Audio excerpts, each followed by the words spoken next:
Excellencies, ladies and gentlemen, dear ministers, researchers, it is a great pleasure for me to be in this summit, particularly coming as I come from Paris to the most wonderful place in the world.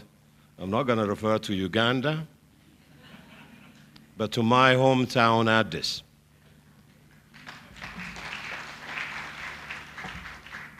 Allow me to begin by thanking the government of Ethiopia for hosting this important event. I would also like to thank Professor Sundberg and the team from the Merck Group, our principal partner, in organizing the second edition of the UNESCO Merck Africa Research Summit. I appreciate the opportunity to share UNESCO's views on what I consider to be one of Africa's critical development challenges: building viable scientific and research capabilities to address our health priorities, as well as to enable us to significantly participate in the pharmaceutical industry that is vital in strengthening human resources and in institutions of life and medical research. Healthy populations, ladies and gentlemen, are absolutely essential for the advancement of human development, well-being, and economic growth. This is articulated in the Goal 3 of the Sustainable Development Goals, which the international community has adopted last year, which states clearly the fundamental importance of health for all people, regardless of gender, age, or socioeconomic status. In the post-2015 world, the agenda for global health must change. It must address not just the proximate causes of illness and diseases, but the fundamental social, economic, and environmental determinants of health. And I want to underscore the importance of scientific research to tackle these challenges. It is now clear that lack of science, technology, and innovation capacity has hindered the attainment of several of the Millennium Development Goals, which we just completed before 2015. There are two key areas which must be addressed now to achieve the Sustainable Development Goals. First, the lack of local capacity to perform high-quality research on neglected health needs. And secondly, the ineffectiveness of current mechanisms for transferring research into health solutions, which can be disseminated to those most in need.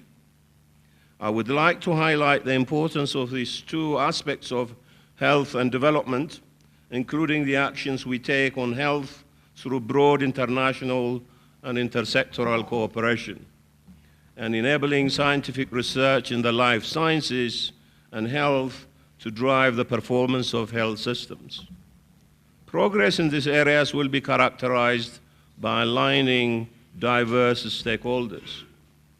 What we need is a genuine partnership, in particular, the kind of partnership represented here today between the public and the private sectors, grounded in the belief that the fruits of scientific endeavor and innovation should be equitably shared.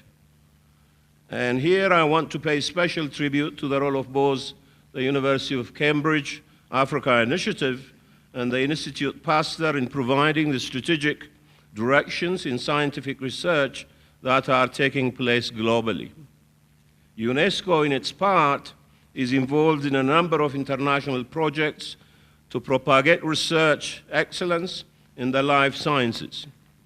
Prizes such as the Equatorial Guinea Prize for Life Sciences and the Carlos J. Finlay Prize in Microbiology are driven by global participation, enabling scientists performing innovative research from all countries to engage with the international scientific community. A key part of UNESCO's mandate is the promotion of gender equality in science and everything else. Enabling women to train as researchers, scientists, or other research personnel is crucial in countries with shortages of these professionals. When striving for creativity and excellence in research and innovation, the potential of over half of the workforce cannot be disregarded or ignored. The L'Oréal UNESCO for Women in Science program has been running since 1998, recognizing one of the exceptional women scientists from each continent, every year, as well as funding 15 promising young female scientists.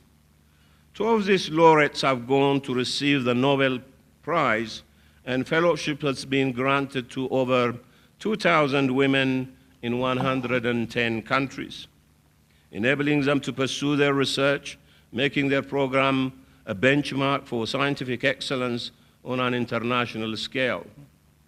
UNESCO also runs more geographically focused programs and supporting sustainable development in Africa, which is our global priority. Today, Sub-Saharan Africa accounts for 11% of the global population, but bears 24% of the world's disease burden. There are severe shortages of scientists, researchers, trained medical personnel.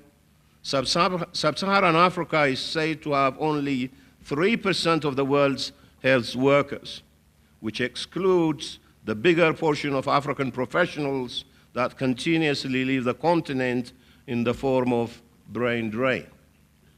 It is therefore no wonder that the level of research and development is extremely low in Africa, in the range of 0.05% of global output, while life science and medical research and authorship of scholarly scientific work is almost negligible. These factors ultimately explain the cycle of disease burden, poverty, and low life expectancy in Africa, which for the most part remain commonly based and non-value-added economies. Africa's development as an international hub of research, excellence, and scientific innovation will not only require research institutions and funding, but also a critical mass of young researchers. The importance of science in education, in creating research leadership, is recognized in UNESCO's education strategy for Africa. Promoting science education at all levels is also intertwined with gender equality in science, as attendance rates are lower amongst girls and they are less likely to pursue science subjects, and this is a key area where improvements can and must be made.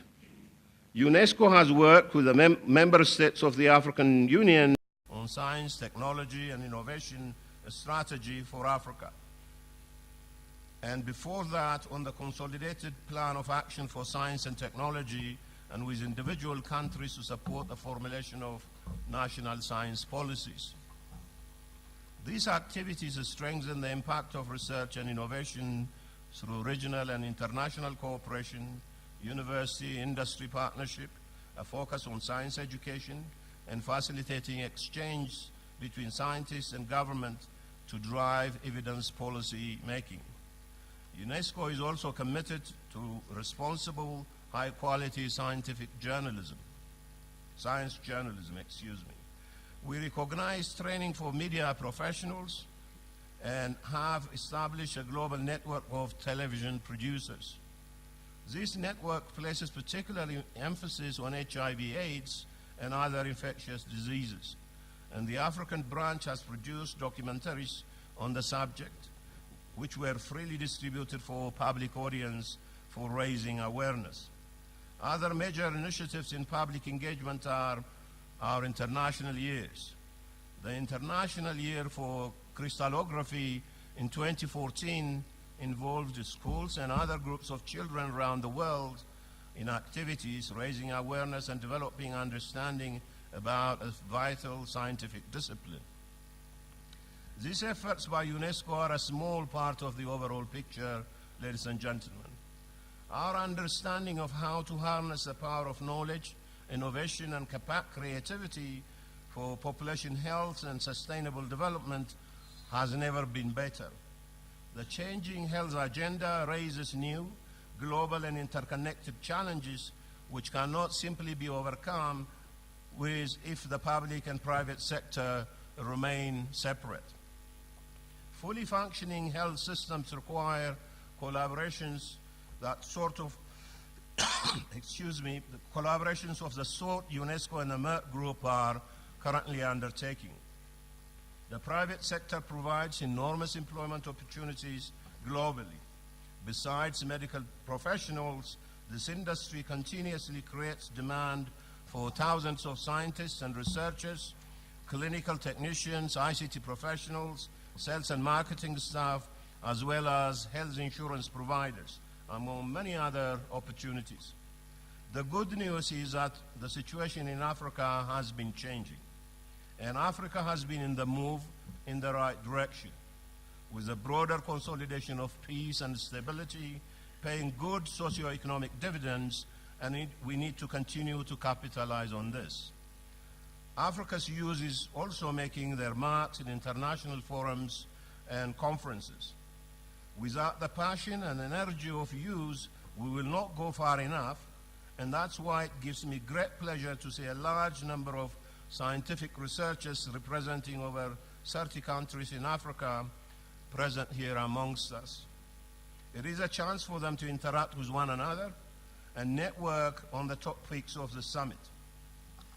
Excellencies, ladies and gentlemen, with the commitment of all of us, I'm convinced that we will be able to address the critical issue at hand on infectious diseases, and in doing so, contribute to the implementation of the Sustainable Development Agenda for 2030. I thank you very much.